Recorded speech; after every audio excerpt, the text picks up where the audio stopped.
equations. So we're looking at the exact same expression, 2x plus 3, but one's an equation, one's an equation here, and you know it's an equation because it has a X.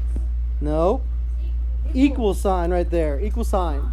Where our inequalities, we'll be using one of our 4 alligator mouths. Yeah. All right, we're going to test these solutions. We're going to test the solutions here. So these are all x values that could be a solution, and we're plugging them in for x in both the equation and the inequality, and we're looking for true statements.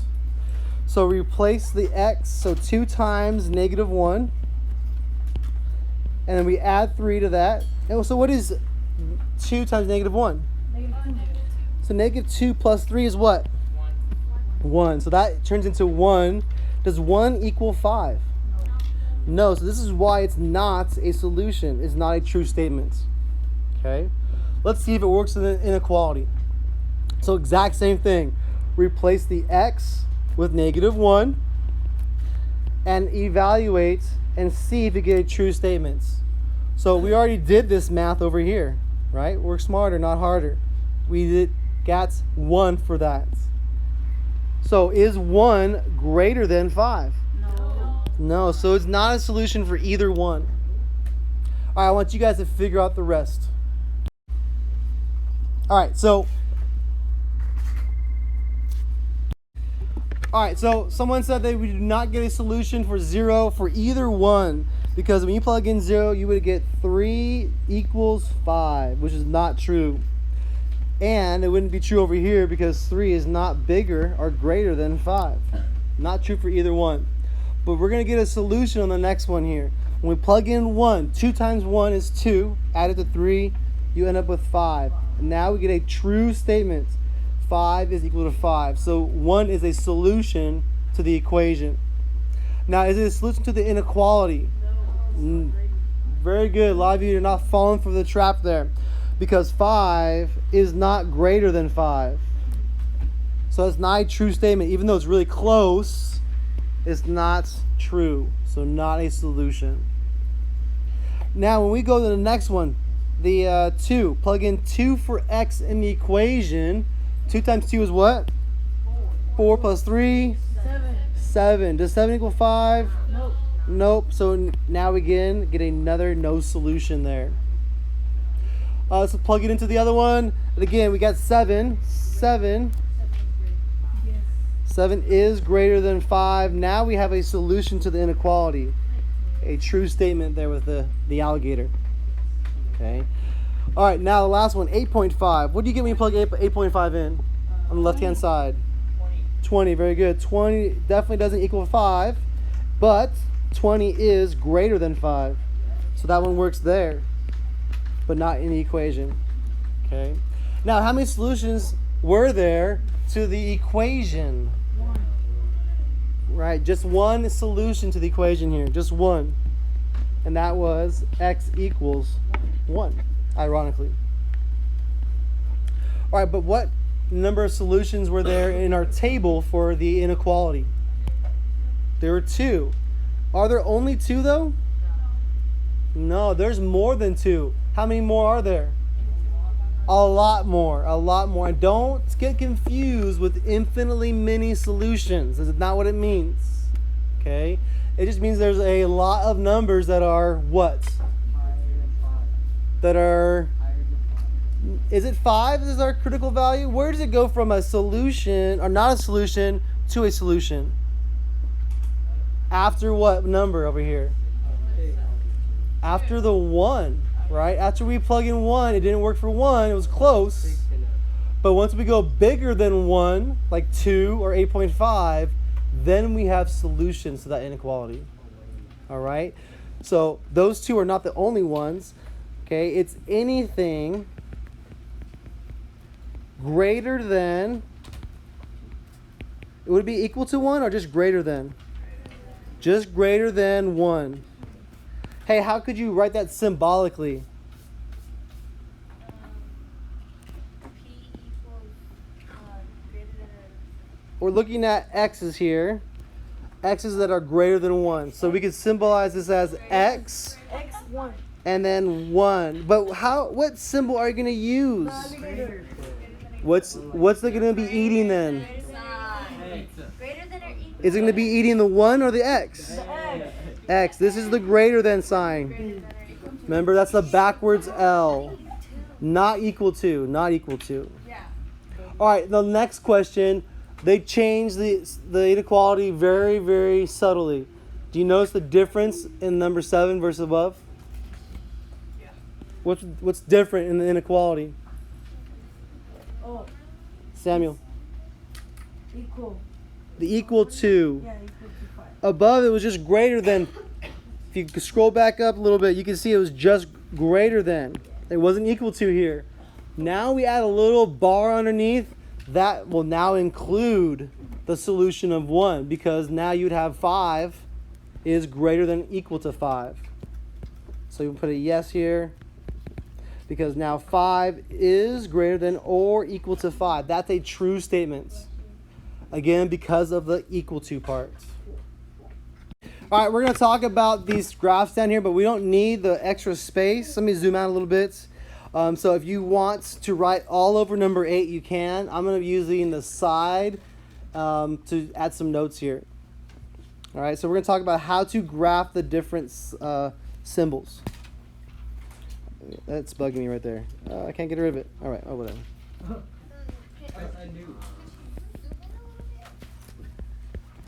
How to graph. I'm going to write it nice and big here so you can see it. Okay. All right, so sometimes you're going to have 2 different types of solutions to graph. Some of them will be called open solutions. An open solution, that's just talking about a dot like this, an open circle on the number line on a critical value. Okay, so an open circle on a critical value. Now, a critical value is where the graph starts. So our critical values in our example we can see down here is 3. The graph starts at 3, and you can see the number in the symbolic form too. This graph starts at what? Negative 2, and you can see that number in the inequality itself too. So very critical value. We see it in the symbolic form, and it's where our graph starts.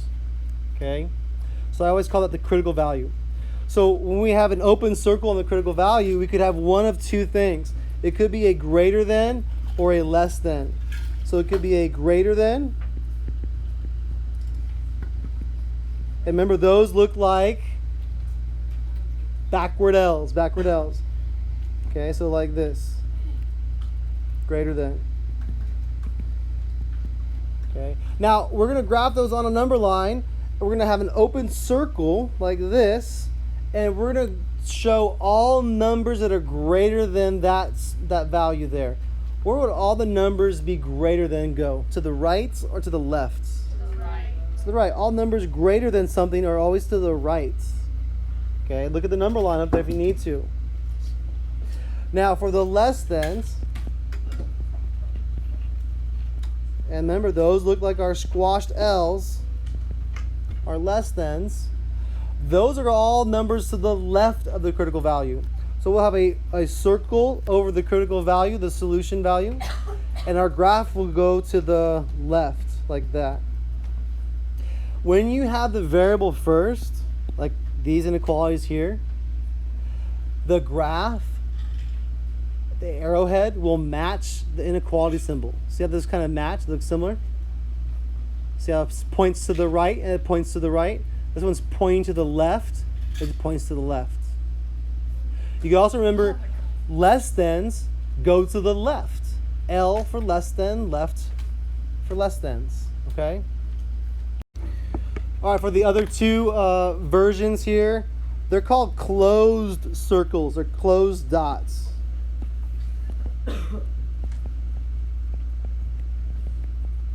All right, so those just look like a solid dot on that critical value.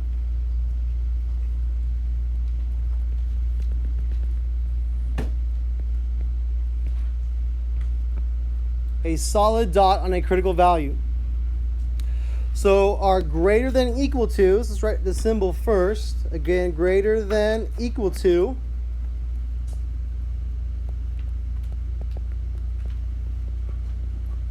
Same thing, same direction as the one above, but now we're going to have a solid dot instead of an open dot, and it's going to go to the right. And just the opposite of that is our less than or equal to. Oh, we forgot to put the word equal to there. Greater than or equal to. Very important to have that in the description. Our other one is less than. I'll put that over here. Less than.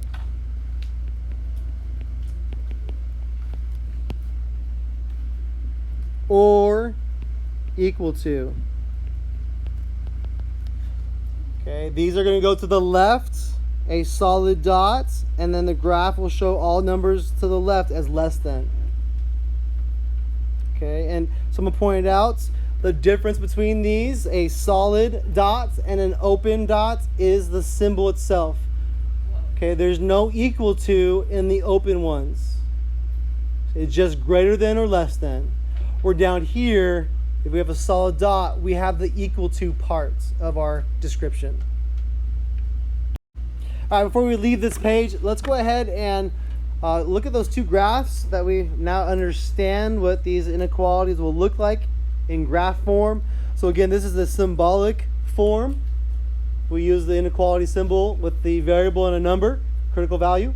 This is the graph form, showing all these values that are less than 3, not equal to it, just less than 3.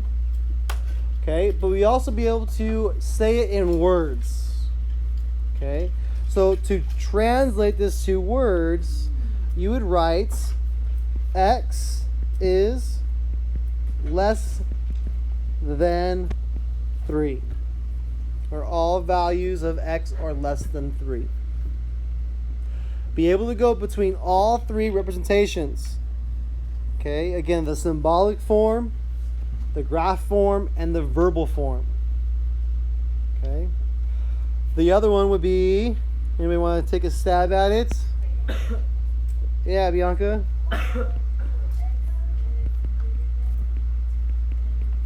Very good. X is greater than or equal to, squeeze it in there, equal to what number? -2. Very good. All right, so when we are dealing with a negative, so something's going to happen. When we multiply or divide those two operations by a negative number, you have to flip the inequality symbol. Make sure to remember to flip the inequality. Okay, so I'm going to show you a little example down here. 3x is less than -9. 3x, -3x is less than 9. Only one of these will flip. So when I go to solve the first one, I divide by 3. Am I dividing by a positive or a negative number? Good. It's what I'm dividing by. What's on the bottom that matters. This is positive. Nothing will change the symbol. So it'll just stay as x is less than -3. Stays the same. Stays the same. Now when we divide by -3 right here, that's when we have to flip the inequality. Because we divide by a negative on the bottom. We have a new symbol. It's going to be greater than. So x will be greater than -3 for that. All right, we're going to do letter C together down here. So first thing I need to do is distribute to get rid of the parentheses. So I'm going to multiply inside this 2. So I'll have 2x plus 5. And still got the less than. And then multiply 8 inside there to have 8x minus 24. Don't worry, your eyes are not playing tricks on you. I made a mistake. I had 5 instead of 10 right there. All right, now we fixed it. So now let's get the x on the left-hand side by subtracting 8x. minus 8x leaves me negative 6x plus 10 less than negative 24. Now you could have moved the 2x and kept x positive. That's a good strategy. Okay. All right. Next thing I'm going to do is You're gonna subtract your 10. subtract the 10. Subtract the 10 from both sides. So minus 10 from both sides. I'm going to have now negative 6x is less than negative 34. Let me go ahead and continue this up here. Negative 6x less than negative 34. Okay. Now, what happens? Divided by negative 6. Divide by negative 6. I divide by negative. Don't forget, it's flipped inequality. I'm going to do that before I do anything else. Now it becomes greater than. So I'll have x is greater than negative 34 over negative 30 or negative 6. That would be reduced to be 17 over 3. Agree? Right? 17 over 3. Now that's going to be really hard to graph. That's okay. What we're going to do is you're going to make a number line and find what whole numbers does that fall in between. Okay? This is the same thing as 5 and 2/3. So what whole numbers does it fall in between? 4 and... No, that's wrong. 5, someone said. Good. 5 and 6. So when we graph our solution, we are going to graph 0, 1, 2, 3, 4, 5, and 6. We're going to put it in between 5 and 6. So we put our solution between 5 and 6, open circle, and which way is it going? To the right, greater than. Don't worry about the clock, Javier. Greater than. We have a greater than answer. It always goes to the right. An open circle there. All right, may the math be with you.